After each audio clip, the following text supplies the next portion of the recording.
What's going on, YouTube? This is SG1 Sports, and you're watching our college football channel. We're going to continue our schedule preview projected record series here with the UCLA Bruins. Before we get to 2024, let's look back at the schedule from 2023. Here was UCLA's schedule from last season. You can see Coastal Carolina, San Diego State, NC Central. Didn't play a Power 5 team in the non-conference, but still respectable opponents with Coastal Carolina and San Diego State.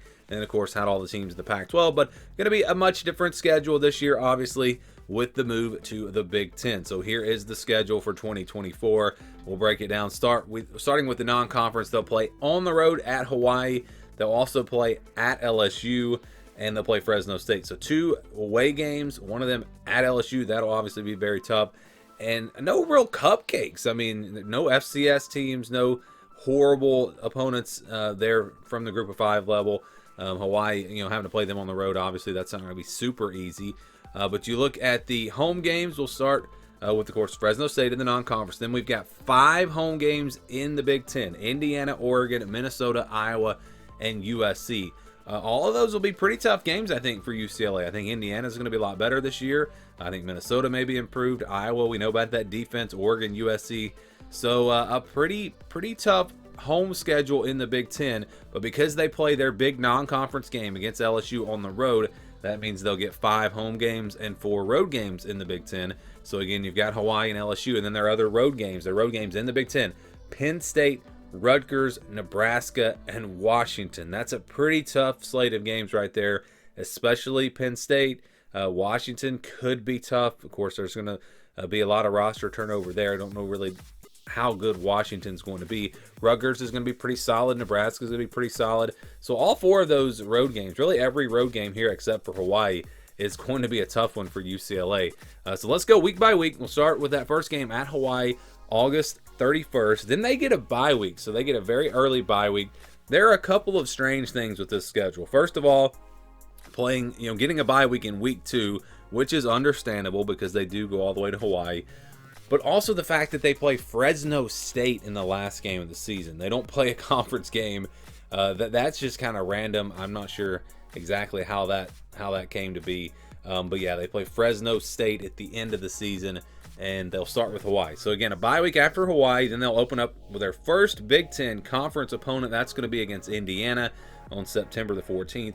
Then they go on the road to play LSU on September 21st. Back home for Oregon September 28th. And then it's on the road at Penn State. You talk about a tough stretch of games.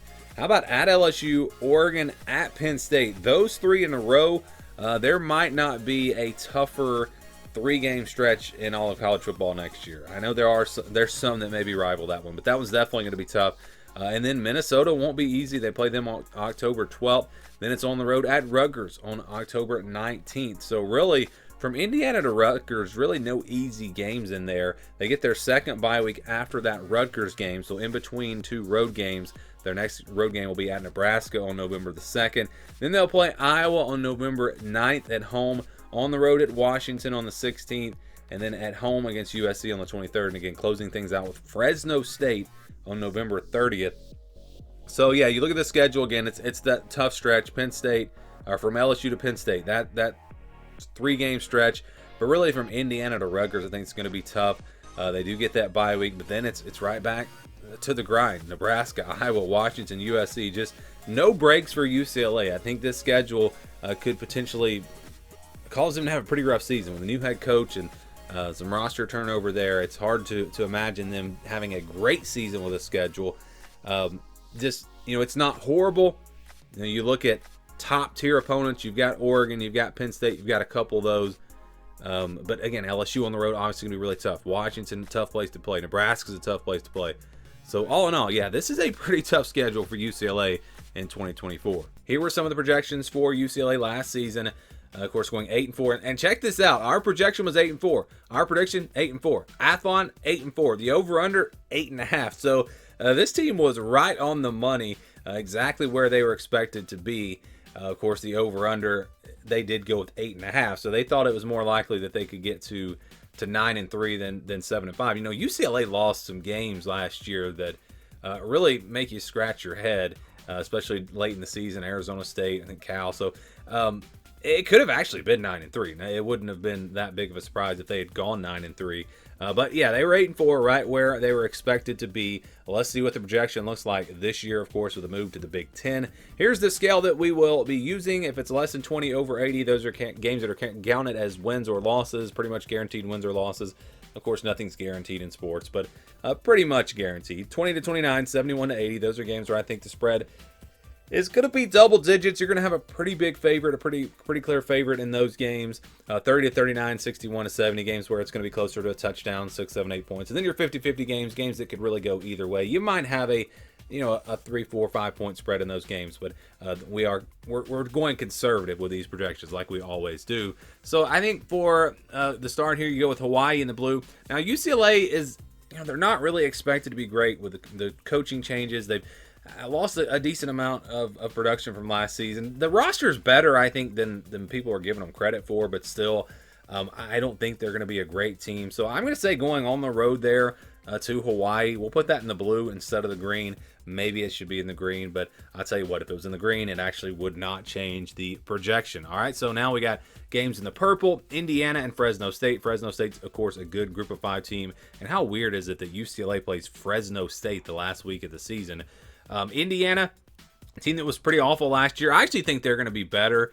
So if I was predicting that game, I would put that more in the 50-50 category. But again, with the scale that we use, that one does come out in the purple. Home game for UCLA. They should be favored and maybe by a touchdown. We'll see. So those are your 2 games where I think they're going to be, or 3 games where I think they're going to be the favorites. How about the games where they'll be underdogs? We got Washington first. I think they're going to be about a touchdown underdog in this one. Both teams in similar situations with the coaching changes and a lot of roster turnover, but this game's on the road. I think Washington's still a little bit better team. And again, being on the road is the difference. That's why that one's in the yellow. And then we've got LSU, Oregon, and Penn State. And again, how about that stretch? Those 3 games in a row, absolutely brutal. LSU on the road, Penn State on the road, and then Oregon. So yeah, I think you don't really give UCLA much of a chance in these games, honestly. I think they're going to be at least 2 touchdown underdogs in all 3 of those.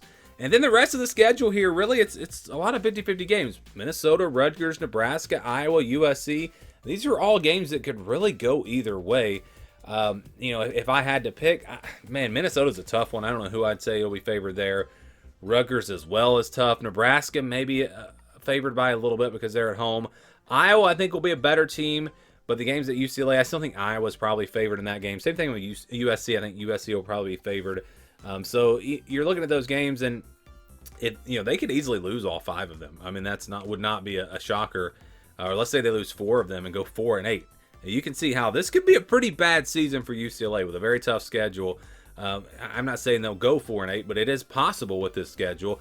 But for our projection, when we average everything out, it's a little bit better than 4-8. The projection is 6-6, so that's what we get with UCLA. I can tell you it was closer to 5-7 than 7-5. This number was 6.65 maybe, or I can't remember the number, but it was closer, or excuse me, 5 point something. It was 5.9, or I can't remember the number. Anyways, it was below 6-6, below 6 wins. Not above 6 wins. So 5-7 more likely than 6-6. I haven't seen the over-under, but just using our math, that would probably put the over-under at 5.5 games for UCLA. And it could be tough for them to get to a bowl game. Again, if you lose those 4 games where they're going to be clear underdogs, if you lose on the road at Rutgers and Nebraska, and you lose to Iowa or USC, there you go. You're not making a bowl game. So I think it's going to be a tough season for UCLA, but maybe they can get to a bowl game, and that's what the projection says. Do you guys agree? Do you disagree? Give me your thoughts on this team down in the comments below.